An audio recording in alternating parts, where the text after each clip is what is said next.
Attention! The National Weather Service has issued a hurricane warning for the entirety of the National Hockey League. Please stay tuned for further information from the Storm Cellar. Brad and Ray are here together for the first time ever after Crazy. I've known Ray longer than I've known my wife. And we've never met until today. You and I were on did Message not Sports realize before that. Mar and I met. We're going to answer questions. This is a different way for us to do the Storm Cellar. We thought this would be fun. We're out looking at Boston. Daniel Wagner's question is, what makes a good guest for the show? Well, look, automatically I want to say any guest is a good guest, honestly, for the show. Someone who loves hockey, and as we've proven in the past, don't have to love the Canes. You can cheer for whoever you want, but just has an opinion and knows the game. Even if you don't know the game all that well, it's a learning experience through the whole thing. I mean, that's what's always meant a lot to me. Someone who's chatty, and can just, I've always had the fun with people that are so bright and have interesting perspectives that we don't always necessarily pick up on. And it's more of the proof that there's so many different ways to see a game and see a team and how it's played. I mean, to me, that's really what it is. We love our international ones. Totally. We love the ones that are right at home because they bring a unique perspective that you could, but don't now. You know what I mean? And for me, I mean, I'm in Calgary. Well, I'm in Boston, but this is what a great place this is. This is unbelievable. But yeah, that's my thought on guests. I don't know. A good attitude and an opinion. Opinions are, Ray and I have our opinions. We usually agree, but not always. No, we haven't always agreed. We're usually right, but not always. No, that's. But whatever you're taking, if you have a take, it's, one of my axioms I say a lot is the worst decision you can make is no decision. Exactly. Right? No It's question. okay to make a wrong decision. You can always change yourself. Opinions are the same way. If you have an opinion, there's no right or wrong, good or bad, but if you have an opinion, that's what people want to hear, right? Because our show is kind of about talking to Caniacs, because there are a lot of great shows out there. We're friends with many of them who can give you the facts and the figures and give you their takes on things. I think more than anybody else, concentrate on talking to people, trying to hear about, why are you a fan of, what makes this team different? What makes this team special? And that's really kind of what I think we have a lot of fun doing. So we always do. And I mean, if you look at the two of us, we couldn't be more different. We not that. I mean, I'm not wearing my glasses either. So no. The thing is, you've always been a number cruncher. Good Lord, we're it's brothers from different mothers. It's wicked scary. You bring the numbers. You're a big focus on the stats, and you can and it's not the only thing for you. You use your eyes. It's not all just. I want evidence analytics. to support what I think I see. And for me, a lot of everything that I see in the team is all about feel. I'm super emotional. If you ever had a chance to be the fly on the wall while we're texting each other during games, you'd know that Raymond is half nuts. He's all nuts, really. He's all nuts. Let's go. But that's it. We have totally our different text combos are not PG either. No, it's not, a very not, different not safe take for on the work. game. Not safe for work. Until we calm down a little bit. But that's what we do. We have our own thing, and everyone else has their own perspective and brings it, and we love it, and that's why we're always open for guests. No matter where you are, no matter who you cheer for, no matter what kind of person you are, bring it. Send us a message, hit us up. We'd love to have you on because, man, there's nothing better. There's nothing better than hockey. So, Daniel, we expect to see you in season 2. Be there. See ya. Brad and Ray are here. We're in front of the old State House here in Massachusetts. This is where the Declaration of Independence was read aloud for the first time anywhere in the country. Kind of a cool place to be on July 3rd, even if you're a Canadian or if you're an American. Love history, love everything about it. So seeing locations like this in such a great city, very, very cool. And we actually have 4 questions from our friend podcast from Center Ice. Indeed. We're going to take 2 of them now. The first one was, Ray, what would your goal song be? This one is super easy for me and very corny. It's clearly, to me, the Brass Bonanza. It's the reason why, for me, it's that small connection to the history of the franchise that, to me, would be a start of the things that you could do to honor history. That's what I've always said about the Whale, is that, yeah, while it is a cash grab, you have an opportunity to honor your history, and that's the very small way to do it. Once we got Brass Bonanza playing after every goal, which is really nice on the Whaler nights, I gotta say, hearing that it's great, right?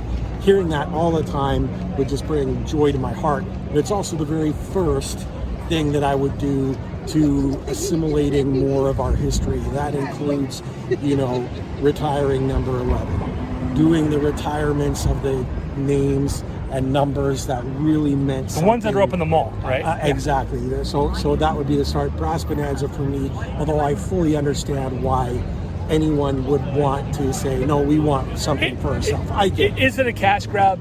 Yes. Because I was never a Whalers fan, a huge Whalers fan growing up. I've become a Whalers fan because of the Hurricanes. I mentioned earlier, my son wants to start a podcast. We're going to go through all 25 years of Whaler history because the Hurricanes exist and because of things like Whalers Night. So it is a chance to educate. Brass Bonanza might be my pick. I'm going to go with a different pick just because why not? Sure. This is kind of cheesy, but I like it. And so please don't make fun of me. Enemy by Imagine Dragons. Oh. I love that song. I know that's a cheesy pick for a song, but our friend here, Miss Courtney Dagger, obviously taking from the Blackhawks Chelsea Dagger. If they didn't already own that one, that's a really good one. I hate to admit it. That's a really good one. Yeah, that is a good one. Second question out of 4. We're going to do 2 now, 2 later. Yeah. If you got a chance to put an expansion team anywhere you want, where are you putting a team? This won't surprise anyone else who's listened to Raised the show. Backyard. It would be in Canada, and for me, and it's going to cause a problem because our Stanley Cup winner this season, it's their lineage. I would put a team back in Quebec City. Good fishing in Quebec. Allegedly. It's a fantastic place. I just finished coming from Quebec City during my vacation here on my way, and we took a bus tour, and the bus tour guy said, well, as we were touring, he says, you see that white dome over there? That's the arena where the Quebec Nordique will be back. They haven't given up. They haven't given up, love it. And I would love to see it go back, if anything, so that they can continue putting a beat down on the team that shall not be named. There you go. The location I think of could also do that. Hey, it's Boston. What are you going to do? I don't know that there's enough population to support it, but I would give anything to see a team either in like Upper Maine or Nova Scotia, Canadian East Coast getting represented, right? PEI. Yeah. Fiscally, I don't think it could work, but if you're just asking me in a perfect scenario, money's not an option, I really think that, because right now I think of Montreal, Toronto as like the Eastern Canadian teams. No, we need a real Eastern Canadian teams. Lord Jesus, for those of you who watch Shoresy. Let's give those folks a hockey team, right? Yeah. I think a Nova Scotian team. Yeah. Newfies. I think that'd be awesome. Like for PEI is a beautiful place. Did that tour as well. If you ever get the opportunity, go to that island. It's absolutely glorious. But the population is small. Very, very small, and probably couldn't sustain a team on its own. But you look at Halifax, you look at anywhere like Nova Scotia, I mean, those would be great locations for it. They'd be better than Arizona. Anything is better than Arizona. Having so much fun. We'll be back with more. We are at the Frog Pond here in Boston Common, the nation's oldest public park, just a little bit from the nation's oldest subway line, and the water is icy cold. It feels really good on a day like today. It feels great, no question. A good time to answer a spade of questions from people, right? Jarvie Jury, Kemper, and then one more from our friend Courtney over at the From Center Ice. It's kind of wrapped up, Ray, in if you're the GM, what are your top 3 priorities? And in this, we also answer questions about Drury in Chatfield from Jarvie Drury, which makes sense. And then also with from Center Ice's question about Tony D'Angelo. For me, Ray, item number 1 is a finisher. Yeah. Somebody's got to put the puck in the net during the playoffs.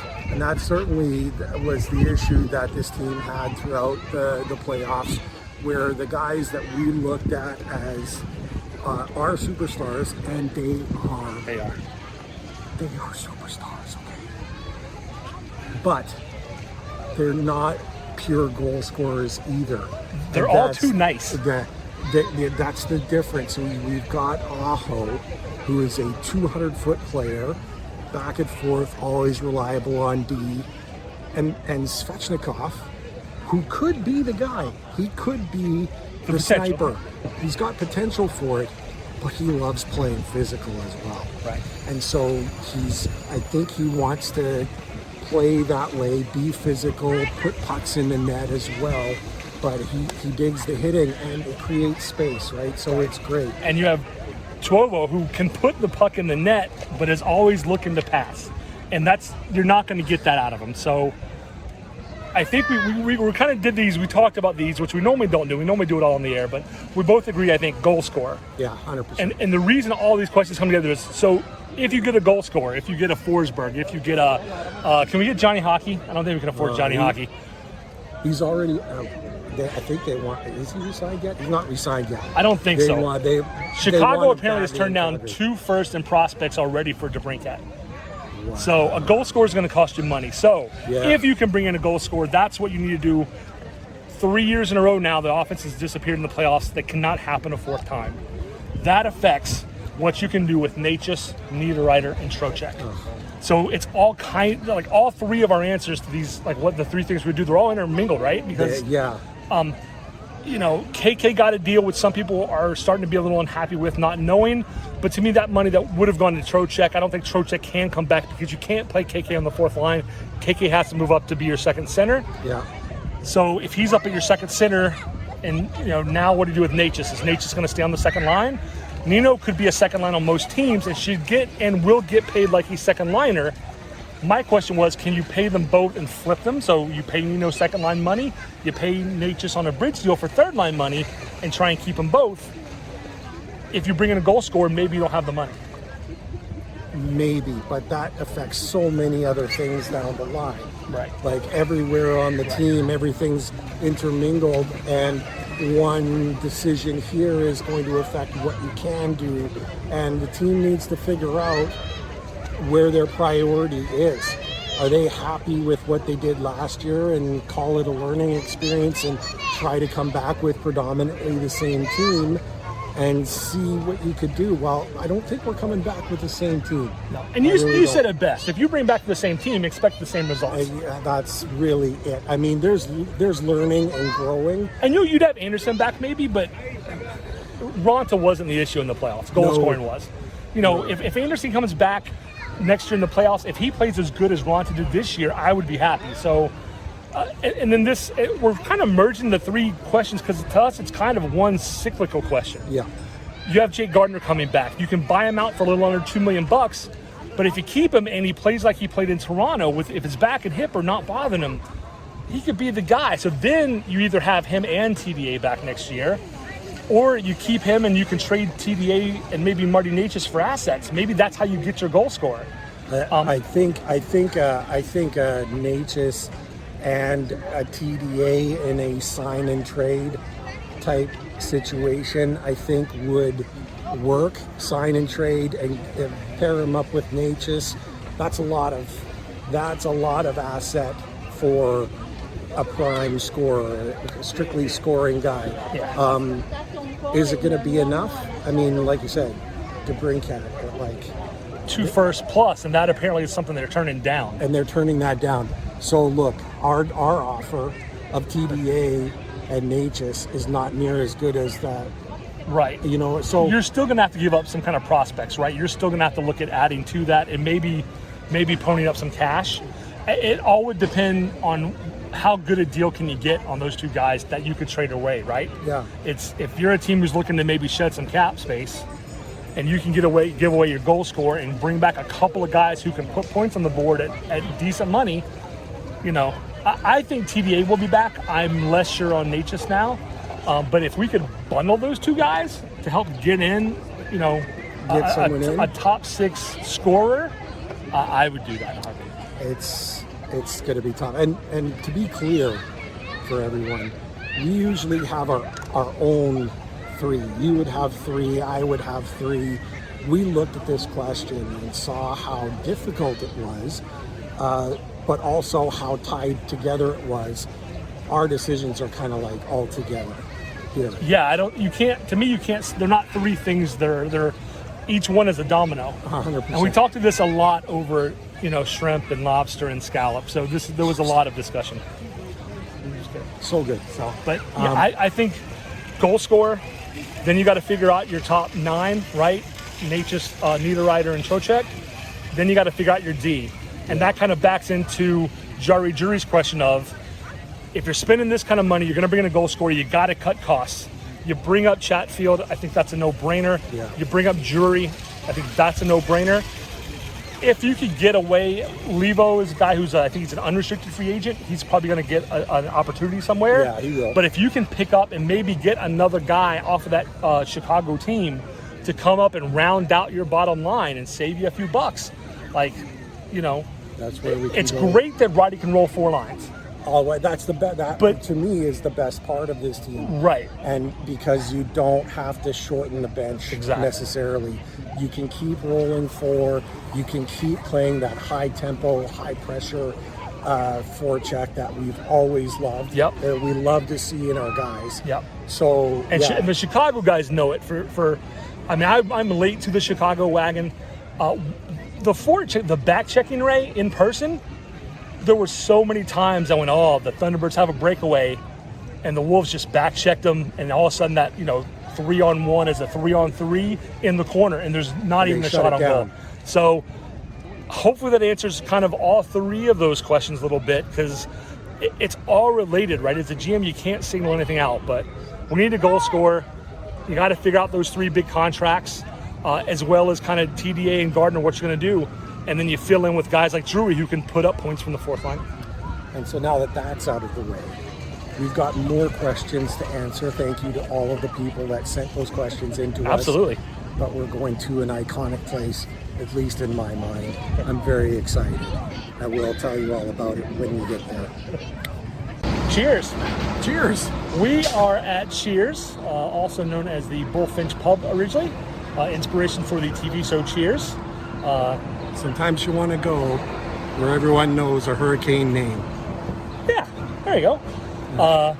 So Eric asked, what was it like being there for the Calder Cup in person? Ray? Well, it was a glorious event. I wasn't there. I didn't get a chance to make it. That's the shortest answer Ray's ever given on our show. There in spirit. That's about it. Eric, it was phenomenal. I feel a little bad because those of you who follow the Wolves more closely than I do and for much longer than I do didn't have that opportunity. I will say that incredible feeling. The look on the guys' faces. I got to see the guys after each game, so I was there Wednesday, Friday, and Saturday. So by Saturday night, they kind of knew who the Wolves fans in town were. 100%. So like Jack Drury skates out with a cup above his head, and he sees me. We connect, and he gets a big grin on his face. Right?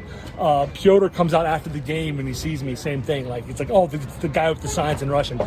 So there was a connection there. Our friends Deb and Aaron got to spend the night basically partying with the team until 5 a.m. So phenomenal.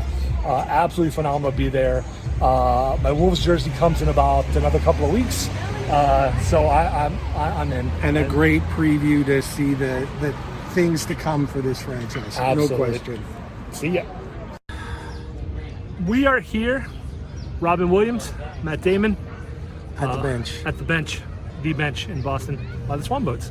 The Goodwill Hunting, one of my favorite movies of all time. Robin Williams' monologue at this location was by far the greatest in movie history, as far as I'm concerned. It was great. It was That's an underrated movie. it was And people absolutely like it. It's still an underrated movie.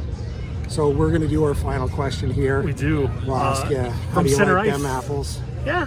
This is Courtney good. again. Courtney asked like half the questions today. I love it. And she did She's so well. she's great. Listen to From Center Ice podcast if you want non-Hurricanes related content. 100%. Check it out. She's not much of a Canes fan. It's okay. But she wanted to know, if you could change one rule, what would you change? And boy, there's a lot of good choices here. There are a lot of good choices. What you got, Ray? For me, and both of the ones that we've selected were predominant in the playoffs. Yeah. Okay, and it's usually the playoffs that highlights where you need the changes the most.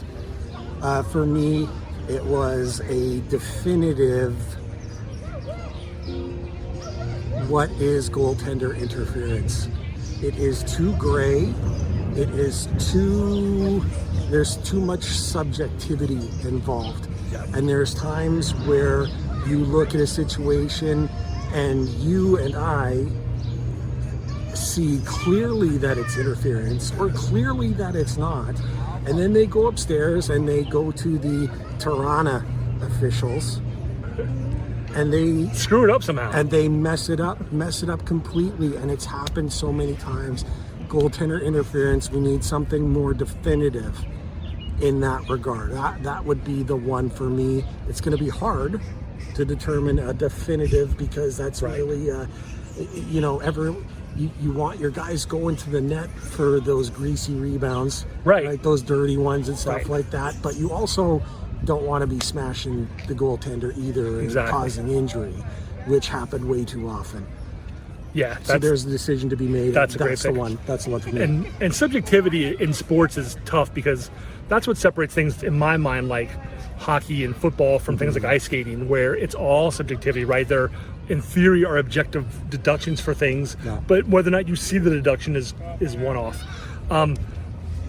Goaltender interference is like the logical pick, but I'm going with one that Tampa fans will agree with. Too many men. And it's not so much about the too many men. Nazem Kadri's shirts his family was wearing at the parade. Yeah.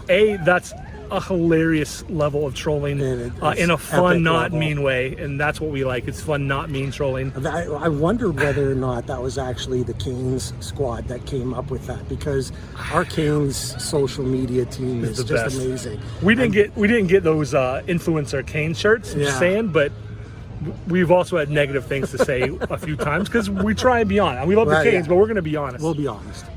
This really stems from if our young up and comer Seth Jarvis gets called for too many men when he can't pick himself up off the ice because he's just been concussed by a dirty hit by one of the league's dirtiest players. Ugh. You can't call that too many men and then not call a dozen other things in the finals too many men on the ice. It's another one where in lacrosse, there's a box on the field.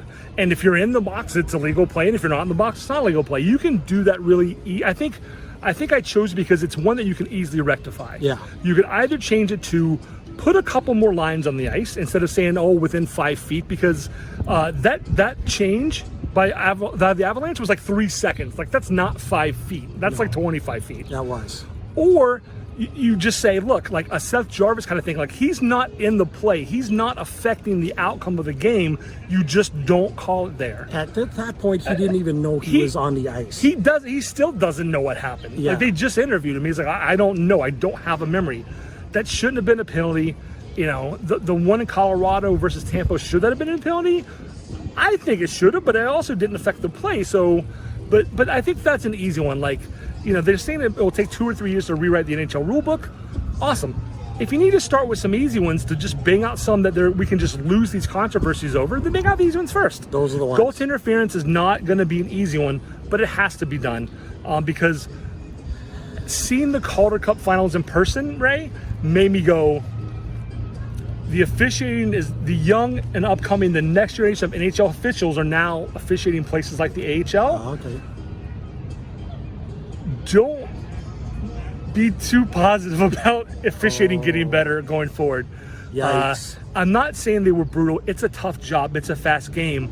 But if you write the rules right, you could take out some of those iffy kinds of things and make it more objective and make the game easier for those guys to call. It's a benefit for fans, it's a benefit to players, it's especially going to be a benefit to the referees. So making everyone's lives better, less, more. You know what? There's nothing worse than having a playoff situation going and the fans spend all of their time talking about the officiating rather than the great play that they're seeing and the talent that's on the ice. You want to grow the sport? That's one way you grow the sport. That's the way you do it, 100%. Brad, this wraps it up. This is our last question. This is our last question. So we're wrapping up the program. Getting a chance to see you after 20 plus years for the first time. We've had a good day. It's been a magnificent day. I hope my mom wasn't in Calgary 50 years ago for like a week. We're tattooed in the same places. It's bizarre. Brothers from different mothers. It's kind of scary. We've had a great day. We certainly, I feel like, picked up as though we had seen each other last week 100%, and we had never had. And we'll be unveiling a really cool thing that you'll be able to potentially purchase. Maybe we can have I don't know about a video, maybe pictures. Sure. But Ray got a cool present this day. A few of you will know what that means, so you can unveil those. If you got one, feel free to post them. Yep. But yeah, this has been a wonderful time. We maybe would go ride the swan boats. It's not a very manly thing to do, but I'd love to ride the swan boat. We all know that I'm secure in my masculinity. I want to go ride the swan boats. So am I. Swan boats are outstanding. Since we've answered all the questions, we've toured some of the most awesome places in Boston. We've enjoyed seafood that was second to none at the Salty Dog. I want to go back. Not like right now. Okay, but we'll go back. So we've done all of that. There's not much more to do, is there? Go Canes. Go Canes. Thank you everyone for tuning in. Ray and I greatly appreciate your support in helping us produce an informative and fun podcast. As always, we'd like to say that we believe hockey is for everyone. Whether you're a Caniac or a bunch of jerks, doesn't matter, as we're just a couple of jerks anyway. We would love to hear your questions, comments, and suggestions. We will do our best to answer anything hockey related. You can reach us via email at stormcellar97@gmail.com. On Twitter, we are at stormcellar97, and on Facebook at facebook.com/stormcellar97.